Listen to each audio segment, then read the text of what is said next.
It's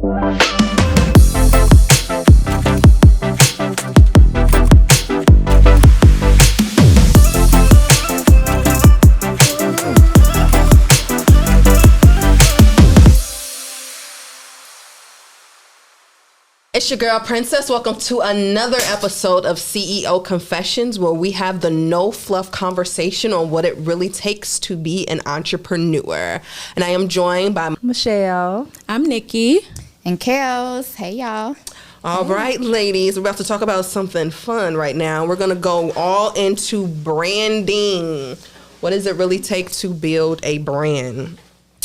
What do you all feel is the biggest misconception about building a brand? It'll be an overnight success. Mm-hmm. Seriously, everybody thinks that, oh, I'm just going to build this brand. I'm going to post these pictures on Instagram and it's going to be a success. But I really feel like there's a misconception because building a brand is just much more than posting on social media. What's your long-term game plan? What's your business goal? What is your marketing plan? Like, none of those things are talked about, but I really think that that's a really huge misconception. It's really good. I think the misconception is the misconception of what a brand actually is. I don't think that people truly understand just what a brand is. It's more than a name. It's more than a tagline. It's more than a slogan. I think that that's probably one of the misconceptions. I think that some people don't know the difference. Like, are you branding your business or are you branding you?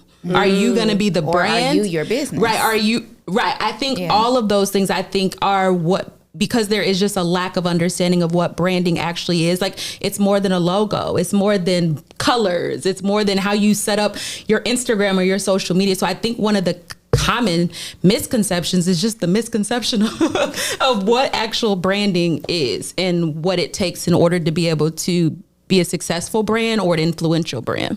I agree. You definitely have to identify what the brand is because it's important. You have to know if you are your brand, then you're going to have to channel two things into one.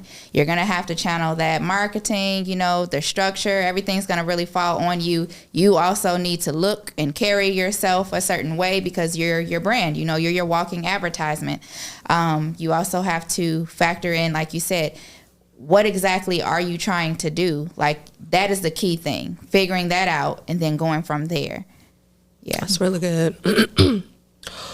What made you all want to take this amazing journey as an entrepreneur? What made you say, yep, that's the path I'm going to go down? I was tired of building other people's businesses and their companies. Agreed. Because I'm like, I have all of this talent and I have all of these gifts and I am slaving, helping other organizations and companies creating, training curriculum and I was just tired. And I was like, if I'm putting all of this energy and this time into helping someone else, then I can do this for myself. Yep. So I think that was the part for me that I was just like, yeah, this ain't giving what I wanted to give. Exactly. Because the thing about it is, where's the return on my investment? And I'm not talking about the paycheck. Mm-hmm.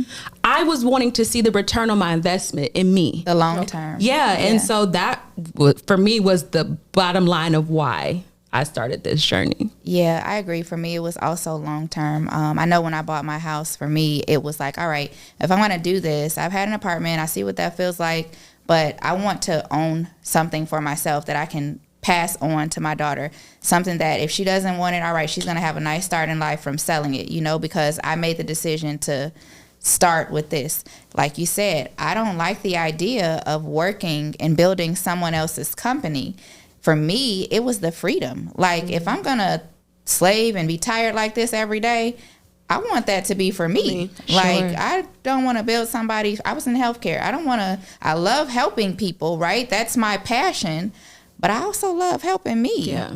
And in the long run, I'm helping my family. My Instagram page says I'm building my own empire. Facts. Yeah. that part. For me, it was a bit different because I never thought that I would be an entrepreneur. I had never even thought of this. I didn't have anybody in my family who was an entrepreneur that I knew physically.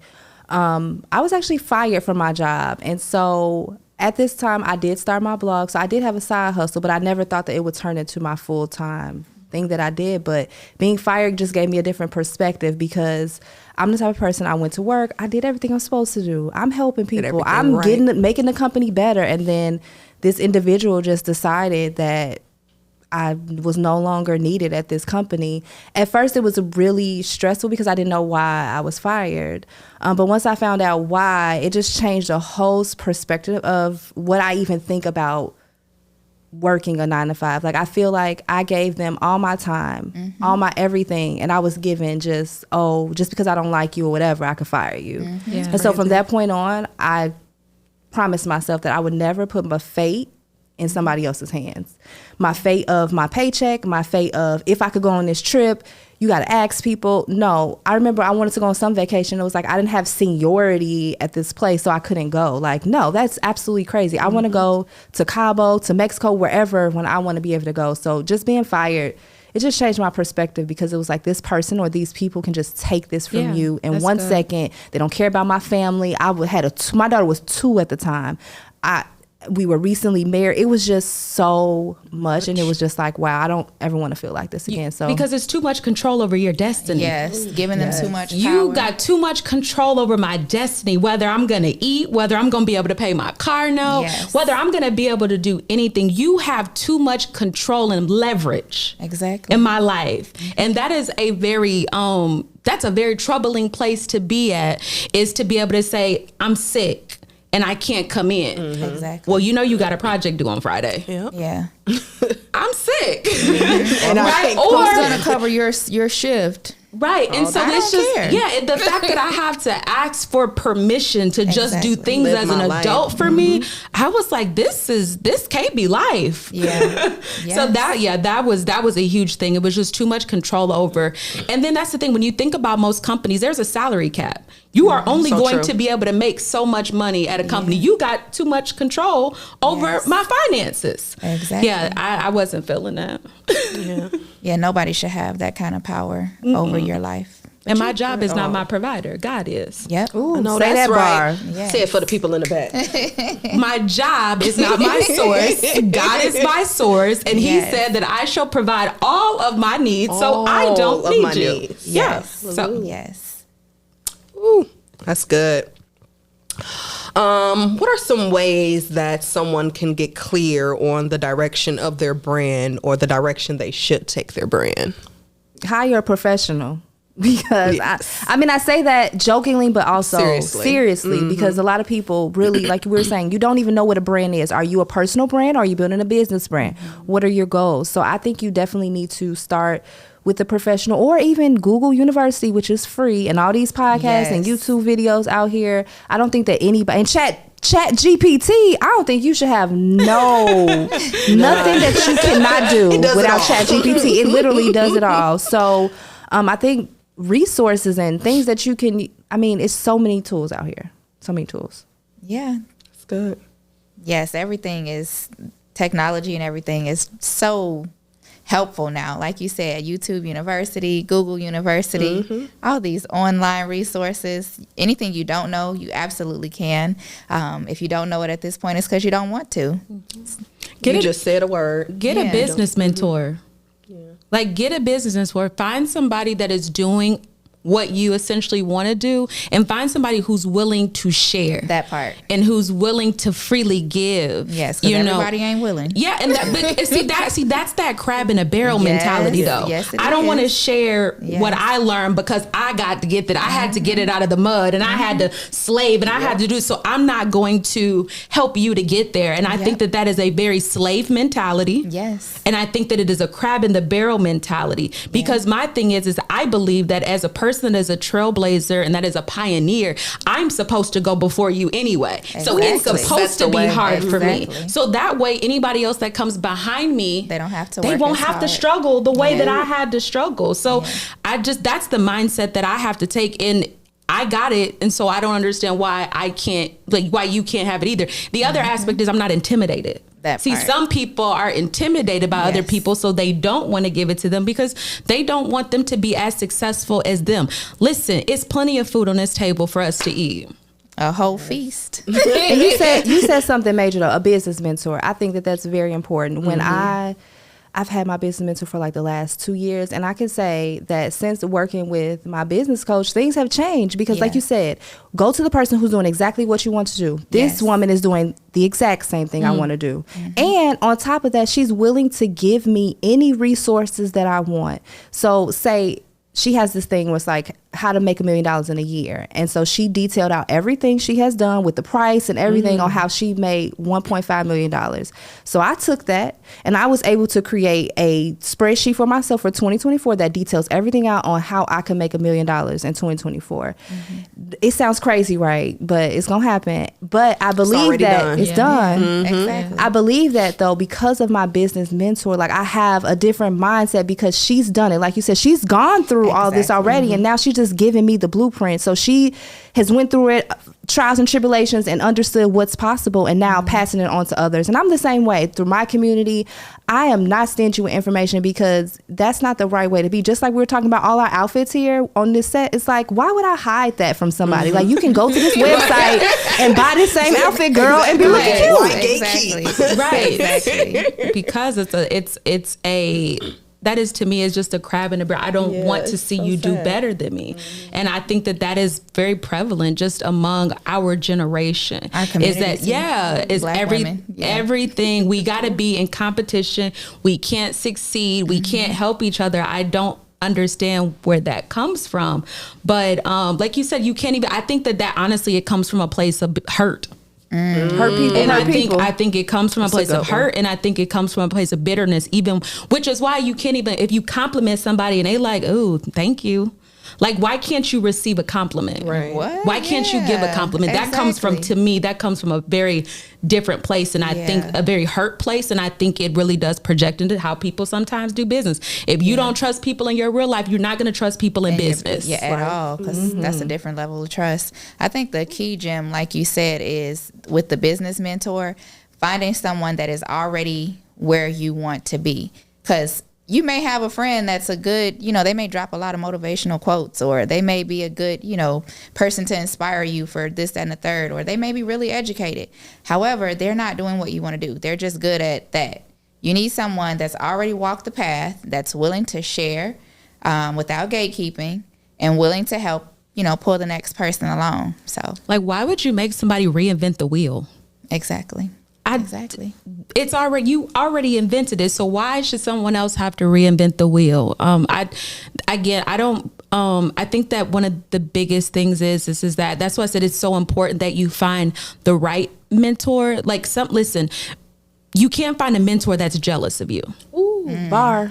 Ooh. Like, you can't cover me and try to mentor me. Yeah. You can't be jealous of me and then cover me. And mentor me, because then now you're hindering my level of success. Wow. And so I think that you have to find someone that is in agreement with your vision and what it is that you want to do. Now, granted, the whole purpose of having a business mentor is somebody that's going to tell you this works or this is not going to work. But then there's also a place where some people can be so restrictive. And so I believe in, finding someone that is able to catch the vision and run with your vision. It's like we talked about before. My mentor says that she, she's doing her part. She's passing along the information because we're reaching different generations than where she's at. Like, she's doing this for this generation. Now it's my turn to do it for this generation. And then I want to reach back so that my daughter can do it for her generation. And then she'll reach back so that my granddaughter can do it for her generation, and so on and so on. So you can gatekeep all you want. It's going to happen anyway. So why not let it be for this person who's genuinely interested, has the talent, has the motivation, and they're going to do it after you. That's like legacy, Yeah. Ooh, so good. What are some ways that someone can set their business apart in their industry?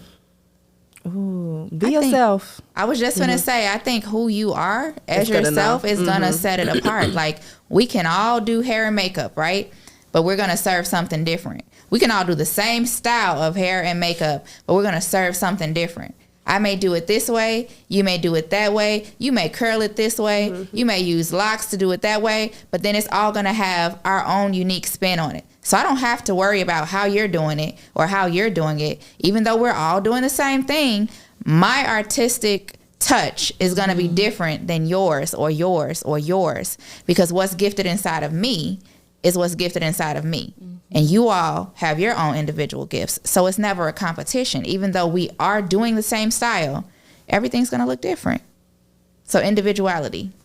Yeah, that's good. Creativity. Yeah. I like what you said. So I when I started my business, right, I do training and I do consulting. And I was trying to figure out, how do I take training and consulting and make it sound like something that people would really want? And so I decided to think about myself. What are some things that I love? Mm-hmm. And so I'm like, as far as like personality and things like that. And I was like, I love luxury. So my business is a learning luxury.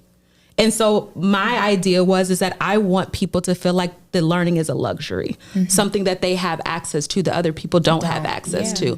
And so with that, the delivery, everything that I try to do is with excellence, you know, from statements of work to invoices, everything I want for them to get a luxury experience.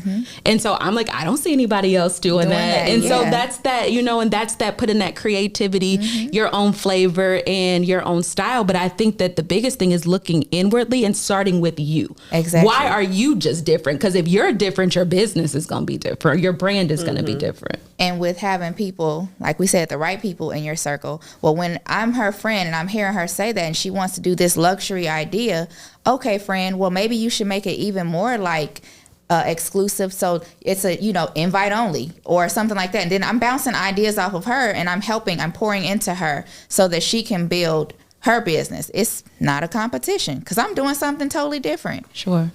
I think, like you were saying, you have to look within. What makes you different? What makes you quirky? Whatever, like those things, I think people will relate to you more. And I think it's about your story, too. Tell your story and why you started. Like, I think for me, again, being fired from my job, being a mom, being a wife, that was a lot. And I know there's lots of women who... It's relatable. Yeah, relatable. May have gotten fired from their jobs and they think that they don't have anything else. But I'm here to show you that you can create a business from your skills and expertise and not have to worry about anything else. So I think just going within and, you know, finding out what makes you unique. I know I am not for everybody and I'm not trying to be. So I definitely just in myself, and the people will come who are for you, and the people who are not for you, they'll sit on the sideline. That's the biggest thing right there. We are not for everyone. I am for who I'm for. You're for who you're for. Everybody's for who they're for. Your crowd, your following will come to you. And it doesn't have to be. And I think as long as you keep that mindset, you won't get stuck in the, well, who's going to think this? Or what will they think? Who cares? That's not your crowd. Yeah. Stay focused. And that's a good point. So I think like people should learn how to stay in their lane. And what I mean by that is that there are some people who want to develop a following that is not in their lane. That's going to cause you to then begin to be somebody that you're not, because now you're trying to live up. You want all of these millions of followers, right? And so the way to do that is to go rent a Lambo, to go rent an Airbnb, right? And so, but the thing about it is you're attracting those people, but that's not even really who you are. Yeah. And so I think that is the thing. I think that when you find your lane and then you're going to end up attracting the people that are, you know, that are for you, that will be able to be relatable to you, because you can only keep up a facade and keep up this image for so long. And if you're not making money from that, you're not going to be able to afford. And you'll be miserable. Yeah. And it's going to flop. So good. What qualities do you all think every entrepreneur should possess while building their brand? Confidence. Resilience. Ooh, Yes. that's good. That's Because you're going to be thrown all types of things, and All if type of you which way. do not know how to deal with it, and if you just crumble and succumb, you won't make it. You won't make it as an entrepreneur. There's something every day, something that is going to happen, and you have to say, well, how am I going to, you know, make this work? So definitely that consistency. Because definitely if you are not That's a good consistent, one. you will not have a business. You can't just post sometimes or work in your business sometimes or, oh, I'll do it tomorrow. No, you have to do it today. So I think definitely consistency and resilience are really important. I would say discipline is so important and so overlooked. Like if you're not disciplined to get up and do what you have to do, nothing else is going to work out in your favor. Yeah. I think self-satisfaction. You have to be satisfied with self. Yeah, That's good. That's true. And you have to self gratification, learning to gratify yourself and appreciate yourself. Because when you're looking for external influences or external people to gas you up, you know, and to make you feel good about yourself, it doesn't do much, because that's going to run out. And so I think having that, like you said, that self-confidence and the self-gratification and being able to be self-confident, I think is most important, especially when you're not getting that from the outside. Yeah, I said confidence because I feel like when you are starting your own business, there's going to be so many times where you're not going to be confident.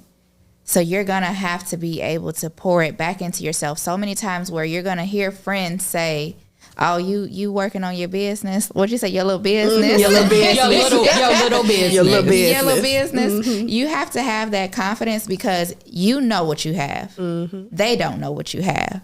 They don't see it because it's not tangible and it's not for them to see. So therefore, you have this confidence in yourself. You know, all right, I know what's going on. I know I can see my vision. I don't need them to see it. I need to pour into myself. I need to continue to keep going because it's going to be highs and it's going to be a lot of lows. And during those lows, you have to be able to maintain that confidence to keep going. Yep. So good. How have you all grown personally as an entrepreneur? Child. Lord have mercy. I love our ad libs in the chat. How you doing? I would say I realized what I was capable of. I think I doubted myself in a lot of different areas of my life. And I think that I have grown to trust myself. I think that I've learned to trust in my abilities and my knowledge and my skills. And I think that the confidence that I lacked prior to, I've learned to be able to have that confidence. And I think that I stopped, not that I was ever a person that cared about what people thought, but I really stopped. I really stopped caring what people care at all now. what people thought. And I think that I've let go of it's never been done before. I let go of that mentality. Because it's never been done before doesn't mean it can't be done. And so I've grown to that place of being able to say, you know what, if it hasn't been done, then maybe I'm supposed to do it. Ooh. Yes, yes. That's another mic drop. Yeah. Yes, love yes, that. it is. Yes, it is. I think for me, I've just learned so much about myself. When I worked in corporate America, I feel like I was the type of person that was a worry wart. I let so many people walk over me and say stuff. I really have built resilience. I really have built, not to say that I wasn't a confident person, but I feel like you said, with the skills and expertise that you possess and just seeing what I've been able to do, the companies I've been able to help. And I was like, girl, you are. You did that. You are. Okay, you did that. Yes. And it's just really fulfilling to be able to show my daughter this. More than anything else, to be able to show her like, okay, I was crying the other day. I know you saw me crying. but today, you know, is a different day, and I've overcome that. I've been able to keep going forward no matter what has been thrown at me. I think that being a business owner, just the resilience piece, I should write a book on resilience. I know it's too many books I on would that, read but I think But that it's going to be your book. That part. We You're just right. said that. Yes. but I definitely think that being a business owner just has given me more tough skin. I'm able to deal with different type of people because owning a business, you all know that you got to deal with different type of personalities. And I think that I've been able to really be a leader in a sense of a lot of different things. I never thought I would be a leader. Like I was always told, oh girl, you ain't about to get no raise. Can't be no manager. You can't do this. But it's like, I'm so good at being a leader that I'm surprised at myself, because it takes more than just you when you're being a leader. When you're leading a team, when you have other people that are like depending on you for like a paycheck, it really changes your mindset. So yeah, it's been a journey, but we still going. Yeah. We still going. Still. Yes, it has definitely been a journey. I would like to think that I don't think starting a business changed me. I think life and the challenges that I faced changed me to start the business. I think I was put in the position because of what I went through. And I like to think that what I went through made me stronger. It opened my mind to a lot more. I met a lot of great people, and I am able to set my own path. you know? So starting my own business has made me just really realize that I was supposed to be doing this all along, but I was my own self-sabotage. In your own way. Yeah, yeah. So it didn't change me. I was changed to do it. I was going to say that made me think about something that both of you said. I learned to self-advocate. Yeah. Okay. Like I learned to say, this is what I'm going to do and this is what I'm not going to do. This is how you're going to treat me and this is not how you're going to treat me. Yes. Because when you work in other people's environments, you really can't say too much. You have to conform exactly. And so like this being my business, this is the way that we do things and this is the way that we operate. And if you don't like it, then we don't have to work together. Yeah. So I really learned to speak up for myself and to really be able to self-advocate. And I think that goes into helping to develop your brand. What do you stand for? Exactly. What are you willing to take?